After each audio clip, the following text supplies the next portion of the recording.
to discuss the most important events that took place during the previous 12 hours. We have lots of very interesting updates, so let's start. And first, we're going to talk about very interesting political game that is currently taking place between Slovakia, Hungary, Ukraine, and most likely Germany is also involved in this political game. I would like to remind you that Slovakia and Hungary are the only countries, official countries of the European Union, who were buying oil and gas from the Russian Federation during the special military operation. But in 2025, Zelenskyy and Ukraine did everything they can with the purpose to stop this process by destroying the Druzhba pipeline that is located in Bryansk region. After the Druzhba pipeline was destroyed, Russia stopped selling gas and oil to the territory of Slovakia and Hungary. Obviously, this is an act against the energy security of these two small European countries. That is why the Prime Minister of Slovakia, Robert Fico, and the Prime Minister of Hungary, Viktor Orban, were trying to convince Zelenskyy to stop attacks on Russian facilities, and for these purposes, they suggested him to have a meeting on the territory of Uzhhorod. And during the previous 24 hours, the meeting on the territory of Uzhhorod took place between Zelenskyy and the Prime Minister of Slovakia, where the Slovak Prime Minister was trying to convince Zelenskyy.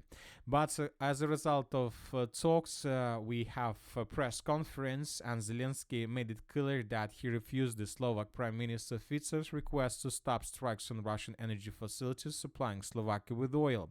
Ukraine will not supply Slovakia with oil and gas coming from Russia, said Zelenskyy at a press conference after meeting with Slovak Prime Minister Robert Fico in Uzhhorod. Hungary, in a very short period of time, struck back. And we have very important statement made by the Minister of Foreign Affairs. Are the Russians against it? Hungary will not support Ukraine's accession to the European Union, not because of Russian position. Zelenskyy had talks with the President of the European Council today, and of course, he mentioned us in his statement. In his opinion, Hungary's refusal to allow Ukraine to join the European Union is incomprehensible, because the Russians are not against it either. Well, Zelenskyy is back in his element, and like him, our position is not determined from the outside. We are not interested in what Moscow thinks about Ukraine's membership in the European Union. We are interested in the opinion of the Hungarian people, and they have expressed their opinion. They do not want Ukraine to be a member of the European Union. So this is the statement made by the Hungarian Prime Minister of Foreign Affairs, and there was another important note made by the same person. He stated that Hungary and Slovakia are not the only countries who buy oil and gas from the Russian Federation. He stated that several European Union countries are secretly buying Russian oil.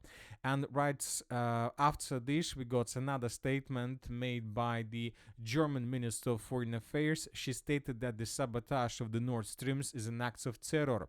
So this is very important statement, because according to this statement, things that happened with the Nord Stream on the territory of the Baltic Sea is an act of terror.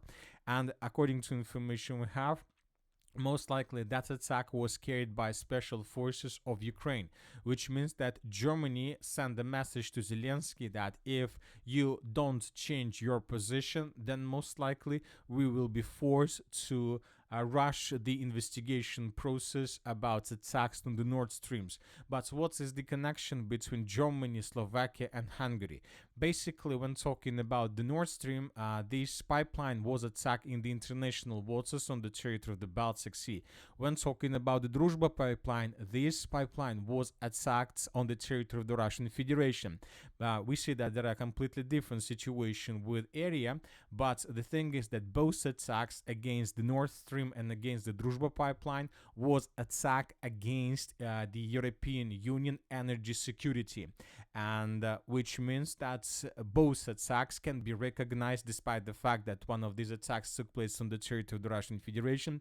Both attacks can be recognized by the European Union, by Slovakia, by Hungary, by Germany as an act of terrorism, which means that this can lead to unpredictable consequences for Zelenskyy and his team. But as of now, we see that Zelenskyy doesn't afraid of this, so let's wait and see how the situation is going to be developed, but obviously something important might happen. Now let's discuss the situation on the ground. During the previous 24 hours, we got lots of very interesting updates. And first, let's talk about the Zaporozhye direction. During the previous 24 hours, during the previous night, Ukrainian resources published this video where in this video, we can see how Ukrainians were attacking Russians in the southern part of the settlement of Plavny or in the western part of the settlement of Stepnogorsk. We can see Russian soldiers that were moving from one building to another under very heavy fire of Ukrainian drones. Based on this video, we adjusted the map in this part, so we colored additional black and the complete Russian control. So we see that very slowly but step by step, the Russians continue their offensive operation with the purpose to improve their position around the city of Stepnogorsk and then to finish the battle for this area. As for the eastern Zaporozhye direction, during the previous 24 hours, additional changes were also recorded. The Russians continue their offensive operation, and as you can see, every single day we are adjusting the map in Russian favor. For example, this is the situation by the end of the 3rd of September. This is the moment when the Russians launched another round of their offensive operation. By the end of the 4th of September, we colored the settlement of Novosilovskaya. By the end of the 5th of September, we colored territories around the village of Kamyshevacha. And by the beginning of the 6th of September, according to pro-Russian resources, the village of Kharosha was completely secured and captured by the armed forces of the Russian Federation.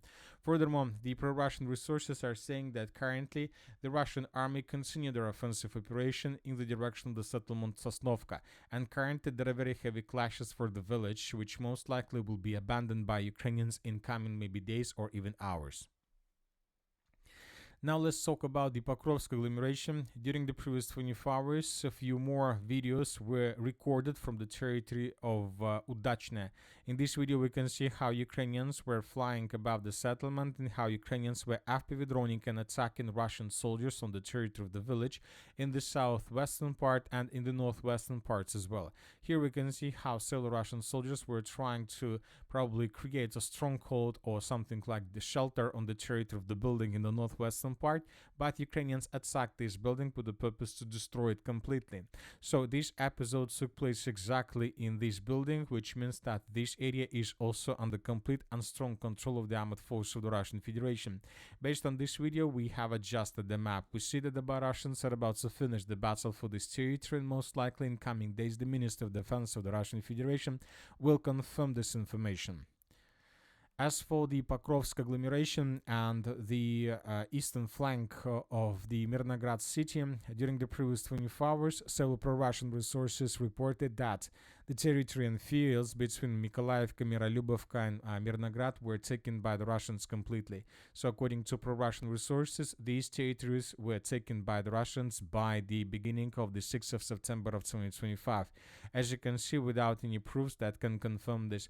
At the same time, we see that the Russians continue their assault operation on the city of Mirnograd. Lots of explosions were recorded during the previous 24 hours. The Russians continue using bombs, aviation, artillery strikes. Furthermore, the Russians continue offensive operation in the direction of Shakhovo Pocket. Here we can see another episode of how Russians were bombing and attacking positions of the armed forces of Ukraine in the territory of this village. But the most important thing that no changes were recorded has been recorded probably since the beginning of September of 2025 in this area. Either the Russians and the Ukrainians are not able to take initiative in their hands, either the Russians or the Ukrainians are regrouping. The Konstantinovka direction, the Russians continue their offensive operation, and during the previous 24 hours, we got additional report that the Russians managed to improve their position significantly around the village of Maiskaya. I would like to remind you that just yesterday, the Minister of Defense of the Russian Federation reported about complete control over the settlement of Markova. In March of 2025, the Russians reported that the village of Novomarkova was taken. According to the map of the General Staff of the Armed Forces of the Russian Federation, all these territories were marked by these let's say defensive office as a territory under complete Russian control. And today, several pro-Russian resources from the ground confirmed that the village of Maisk is about to be taken. We expect that in coming hours, the Ministry of Defense of the Russian Federation may confirm this information. So this is very important because we discussed that from this foothold, the Russians are able to attack not just the city of Konstantinovka from the north, but the Russians may develop their offensive operation further in the northwestern direction towards the city of Kramatorsk. And here we can see very important updates that we got during the previous 12 hours. But before this, let's discuss the situation in the Sivers direction. During the previous 24 hours and during the previous night, additional changes on the ground were recorded. The pro-Russian resources reported that the village of Perezhny was taken by the Russians completely. The battle for this village lasts for just 3 days, and the Russians finished this village. And now the Russians entered the village of Zvanovka, and currently there are very heavy clashes for this area. This information was confirmed both by neutral mappers and by pro-Russian resources. So very important offensive. If Russians continue, they will be able to maintain the lines and to shorten the distances like this, and to begin offensive operation towards the villages of Svyatopokrovska and Zvanovka. And if Russians are able to take these two villages under complete control, this means that the southern defense of the city of Siversk will collapse automatically. At the same time, the Russians continue their offensive operation in the Serebryanka forest. They continue moving further in the direction of the Seversky Donetsk River with the purpose to cross the river in the end and to begin offensive operations towards the city of Siversk from the north. At the same time, very interesting updates we received along from the area along the highway MO3. During the previous 24 hours, pro-Ukraine resources published lots of very interesting articles regarding the situation on this highway. The Russian armed forces are conducting FPV drone strikes on the Sloviansk highway. The last few days have seen lots of activity by the Russian armed forces drone crews on the Sloviansk highway, where about 10 pieces of equipment have been hit since yesterday evening. In particular, transport was hit in the area of Krapivka settlement, where the Russians even burned a civilian bus. That was stated by Ukrainian sources. So here we can see Ukrainian vehicles that were moving along this highway, and here we can see damaged and destroyed vehicles, either of the armed forces of Ukraine or even of civilians. So the Russians established complete control over this territory, and this means that the logistic of the armed forces of Ukraine is about to collapse. We remember that currently the Russians are also advancing in the direction of the city by the name of Liman. And for example, during the previous 24 hours, additional changes on the ground were recorded between the villages of Dirilova, Drobyshevo, and Stavki. So very important true lines and strongholds were taken, and we see that the Russians managed to shorten the distance to the city of Liman to the minimal level. So it seems that the Russians may begin offensive operation in the direction of the city of Sloviansk much faster than the battle for the Konstantinovka and Pokrovsk ends. Very interesting situation. We believe that indeed the Russians are tasked to finish the battle for the Donbas region by the end of the 2025. Furthermore, during the previous 12 hours, we received more photos of Russian equipment, possibly from the 155th and 40th Marine Brigades in Donetsk Oblast. So the Russians are getting more and more units in this direction. It seems that they're preparing themselves before final and very, very major battle that we can just imagine during the special military operation. And of course, at the same time, the Russians are not reducing their pressure on the territory of the city of Kupiansk. During the previous 24 hours, additional changes on the ground were recorded. In this video, we can see how Ukrainians were FPV droning and attacking Russians in the northwestern part of the city of Kupiansk, and several episodes were geolocated. One of Ukraine's strikes took place exactly in this point. Based on this video, we adjusted the map, we adjusted this part of the city in Russian favor. Furthermore, today, neutral mappers restored control over the contested area along the railways that used to be under complete Russian control, but then were recolored as a contested area according to different mappers. Now we are recoloring this territory back in Russian favor. So the Russians intensified their offensive operation in this area as well, with the purpose to establish complete control over the city of Kupiansk. I would like to remind you that Ukrainians were forced to redeploy a huge amount of forces in the Konstantinovka, Pokrovsk, Sloviansk, Kramatorsk directions with the purpose to stabilize the situation, and now Ukrainians suffers huge shortage of manpower on many directions, and the Russians decided to use this advantageous situation in their favor. And that's it for the short video. Military Summary channel reminds we condemn any violence in the world. Thank you for watching, subscribe to my channel, put your likes, join my Patreon, and have a good day. Bye bye.